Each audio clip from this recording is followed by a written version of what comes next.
Olá, meu nome é Elisandra Viana Morrada Rocha.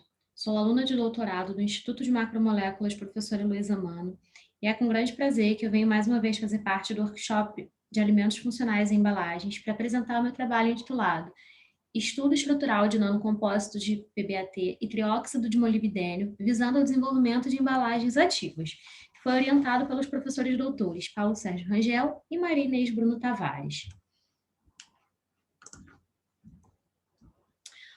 O polímero escolhido foi o poliadipato cotereftalato de butileno, por apresentar diversas propriedades interessantes para aplicação em vista.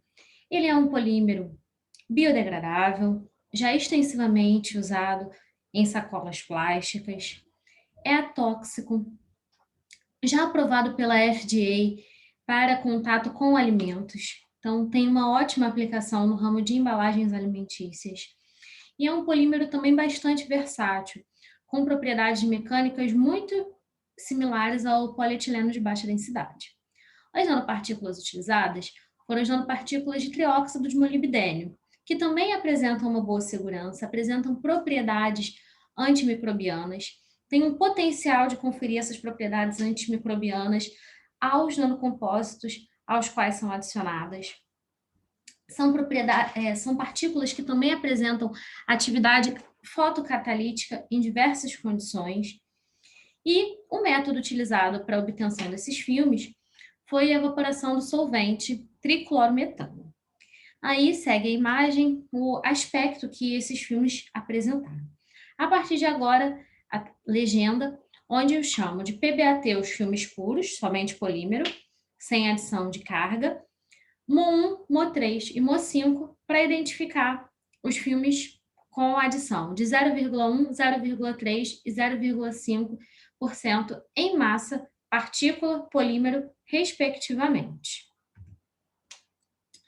Bom, para analisar a mobilidade molecular desses sistemas e como estaria se dando a dispersão da carga, foram realizadas as análises de ressonância magnética nuclear no domínio do tempo.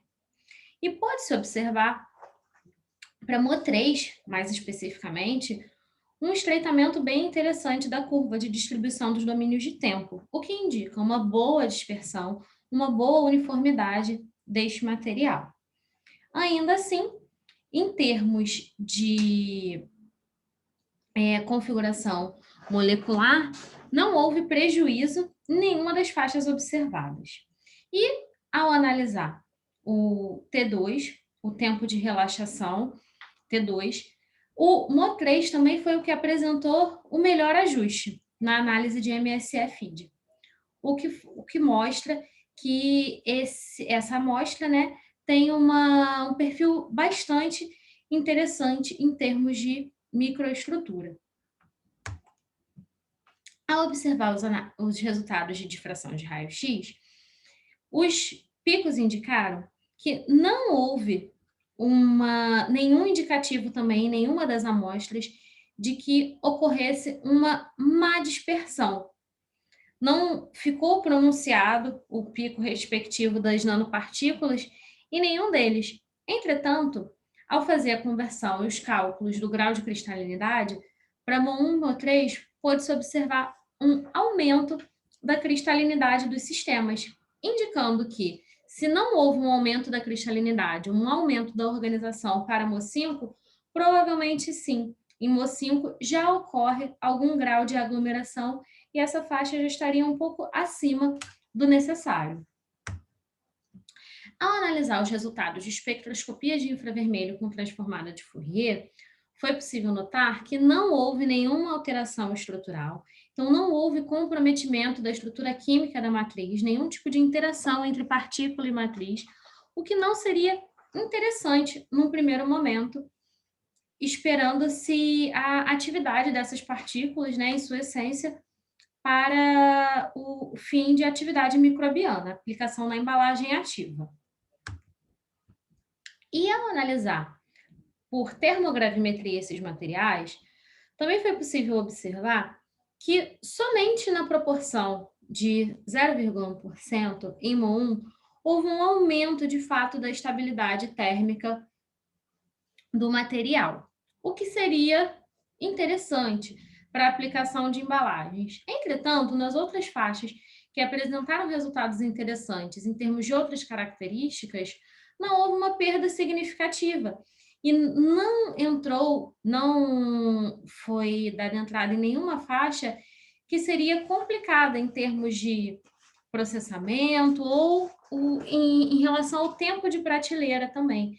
A adição da nanopartícula não causou nenhum prejuízo que pudesse vir a trazer um prejuízo na embalagem final em relação ao tempo de prateleira.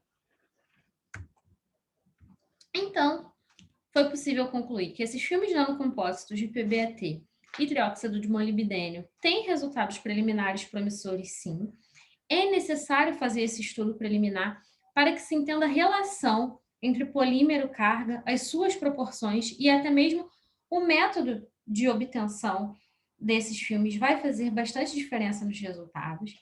Então, para que a gente consiga aproveitar esse potencial de implementação em embalagens ativas, é muito importante que haja esse primeiro estudo químico, físico e estrutural, e assim se possa seguir as próximas etapas, que seria a avaliação do desempenho mecânico desses filmes e a validação tanto da sua biossegurança quanto da sua bioatividade. Então, muito obrigada pela atenção. Fica aí aberta a dúvidas e maiores esclarecimentos que possam requerer. Muito obrigada.